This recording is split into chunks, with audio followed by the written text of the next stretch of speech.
बहू, इस बारिश में तो हमारी झोपड़ी भी टूट कर गिर गई और रवि बेटा भी दूसरे गांव में गया है मेहनत मजदूरी करने के लिए।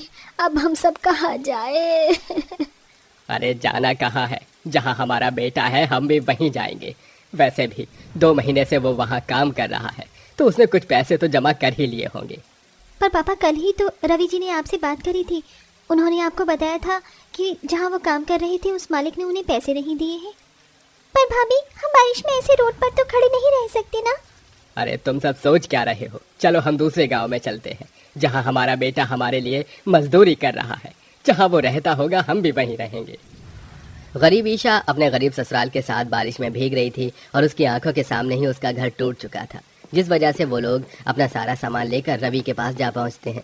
रवि अपने परिवार को बारिश में देख बहुत हैरान होता है और उनसे कहता है, ईशा, रिया, माँ, पापा, आप सब यहाँ बारिश में? हाँ बेटा, क्योंकि हमारी झोपड़ी इस बारिश को झेल नहीं पाई और हम रोड पर आ गए। हमारे पास रहने के लिए कोई दूसरी जगह नहीं थी, इसीलिए हम तेरे पास आ गए। सोचा जहाँ तू रहता है हम भी वहीं रह लेंगे और तेरे कामों में तेरी मदद करवा देंगे। पर माँ, मैं तो फुटपाथ पर रहता हूँ, आप लोग यहाँ क्यों आ गए मेरे पास? मेरे पास अब कोई काम नहीं है, मैं खुद बेरोजगार हूँ। आपको मैंने कल बताया तो था, मैं जिस मालिक के पास काम कर रहा था उसने हम मजदूरों से काम करवा कर हमें पैसे देने से मना कर दिया। इसलिए हम सभी मजदूरों ने उनका काम करना छोड़ दिया। मेरे सभी दोस्तों को अलग अलग जगह पर नौकरी मिल गई, बस मैं ही हूँ जो अब तक भटक रहा हूँ। रवि, आप इतना दुखी क्यों होते हैं? वहाँ पर भी हम भटकते और यहाँ पर भी हम भटक रहे हैं, पर खुशी इस बात की है मुझे कि बारिश में हमारा पूरा परिवार एक साथ है। चलिए हम सर छुपाने की कोई जगह देखते हैं। ईशा अपने गरीब ससुराल वालों के साथ बारिश में दर दर की ठोकरें खाने लगती है। वो जंगल में आ जाते हैं पर उन्हें रहने के लिए कोई जगह नहीं मिलती। अब कुछ देर के लिए बारिश रुकती है और पूरा परिवार चलते चलते जंगल में एक पेड़ के नीचे जा बैठता है। तभी रिया अपनी भाभी से कहती है, माँ, भाभी, मुझे बहुत भूख लग रही है। कल से मैंने कुछ नहीं खाया। भाभी, पोटली में देखिए ना, शायद कुछ खाने को मिल जाए। हाँ बहू, भूख तो मुझे भी बहुत तेज लग रही है। मैंने एक डब्बे में भुने हुए चावल रखे थे, देख वो चावल बचे हैं या नहीं। हाँ पापा जी, अभी देखती हूँ।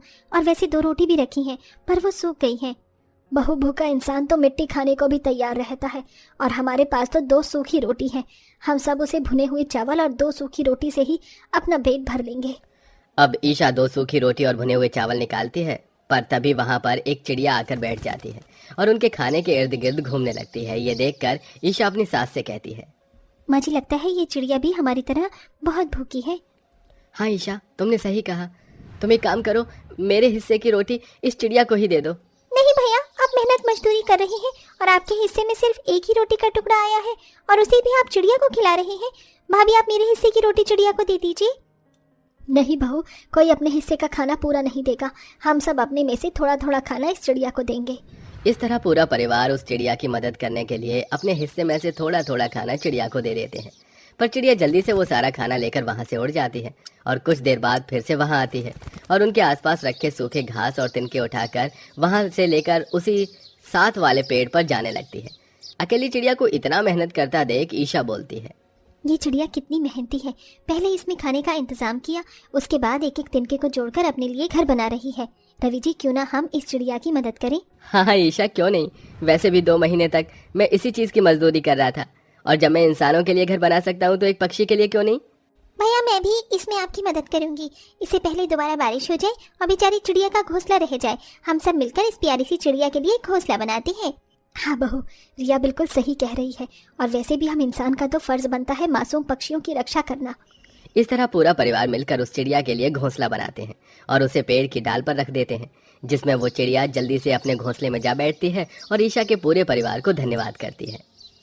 आप सबका बहुत बहुत शुक्रिया, आप सबने मेरी बहुत मदद करी है। मुझे अपने कानों पर विश्वास नहीं हो रहा। क्या तुम लोग भी इस चिड़िया की भाषा समझ पा रहे हो? हाँ पापा, और मुझे भी विश्वास नहीं हो रहा। ये चिड़िया तो हमारी भाषा बोलना जानती है।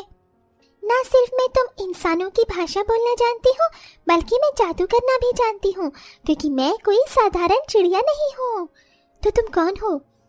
मैं एक जादुई चिड़िया हूँ जो परसों से इस धरती पर अपनी पहचान छुपा कर रह रही हूँ, क्योंकि मुझे तुम जैसे 10 गरीब परिवारों की मदद करने का काम मिला है परियों से, जिसमें से मैं 9 परिवार की मदद कर चुकी हूँ और तुम आखिरी परिवार हो जिसकी मैं मदद करूंगी।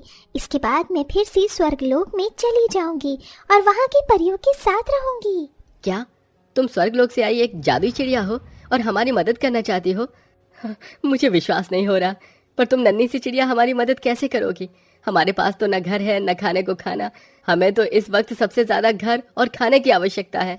तुमने वो कहावत तो सुनी होगी, जो इंसान अपनी मदद खुद करता है भगवान भी उसी की मदद करता है। तुम मेरी तरह एक एक तिनका जोड़कर अपने लिए घोंसला बनाओ। आगे तुम्हारी मदद मैं करूंगी, ठीक उसी प्रकार जैसे तुमने मेरी करी थी।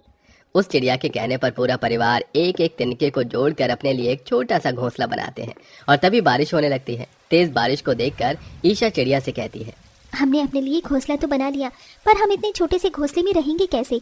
और ये घोंसला इस बारिश के पानी को अंदर आने से कैसे रोकेगा? चिड़िया रानी, तुमने तो कहा था कि तुम जादुई हो और हमारी मदद करोगी, तो हमारी मदद करो ना। आप लोग डरते क्यों हैं? मैं हूँ ना, अब देखना मेरा कमाल, इसे पेड़ पर रख दो। इतना बोलकर वो चिड़िया उड़ते हुए ईशा के घोंसले में आ जाती है और जैसे ही वो चिड़िया ईशा के घोंसले में जाती है वो घोंसला एक घर के रूप में तब्दील हो जाता है।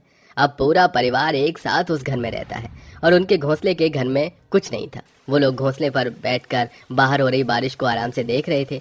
तभी चिड़िया ईशा के घोंसले में जाती है और उससे कहती है, घोंसले में बैठकर बाहर हो रही बारिश को देखने में अच्छा लग रहा है ना? पर मैं जानती हूँ तुम और तुम्हारा परिवार बहुत भूखा है, इसीलिए तुम चिंता मत करो, मैं तुम्हारी पूरी मदद करके जाऊंगी। पर वो कैसे?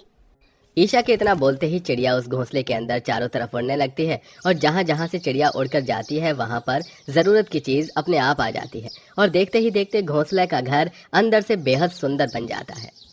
मुझे यकीन नहीं हो रहा, इस घोंसले के अंदर तुमने हमें वो सारी चीज दे दी जिसे हमने सपने में भी नहीं देखा था।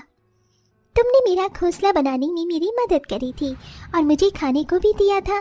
जब तुम मेरा पेट भर सकती हो और इस बारिश में मुझे घर बना कर दे सकती हो, तो मैं तुम्हारी मदद क्यों नहीं कर सकती? इतना बोलकर चिड़िया वहां से उड़ जाती है।